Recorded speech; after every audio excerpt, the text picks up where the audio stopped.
Today I'm reading Genesis 25, the death of Abraham. Abraham had taken another wife whose name was Keturah. She bore him Zimran, Jokshan, Medan, Midian, Ishbak, and Shua. Jokshan was the father of Sheba and Dedan. The descendants of Dedan were the Asherites, the Letushites, and the Leamites. The sons of Midian were Ephah, Hanok, Ibidah, and Eldah.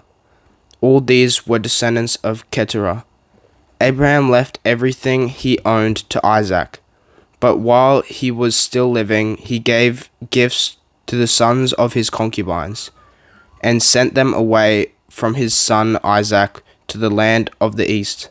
Abraham lived 175 years. Then Abraham breathed his last and died at a good old age, an old man and full of years, and he was gathered to his people. His sons Isaac and Ishmael buried him in the cave of Machpelah near Mamre, in the field of Ephron son of Zohar the Hittite. The field Abraham had bought from the Hittites. There Abraham was buried with his wife Sarah. After Abraham's death, God blessed his son Isaac, who then lived near Beer Lahai-roi.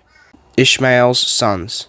This is the account of the family line of Abraham's sons Ishmael, whom Sarah's slave Hagar the Egyptian bore to Abraham. These are the names of sons of Ishmael listed in the order of their birth: Nebaioth, the firstborn of Ishmael, Kedar, Adbeel, Mibsan, Mishma, Dumah, Massa, Hadad, Tema, Jetur, Naphish, and Kedemah. These were the sons of Ishmael, and these are the names of the 12 tribal rulers according to their settlements and camps. Ishmael lived 137 years. He breathed his last and died, and he was gathered to his people. His descendants settled in the area from Havilah to Shur, near the eastern border of Egypt as you go towards Ashur.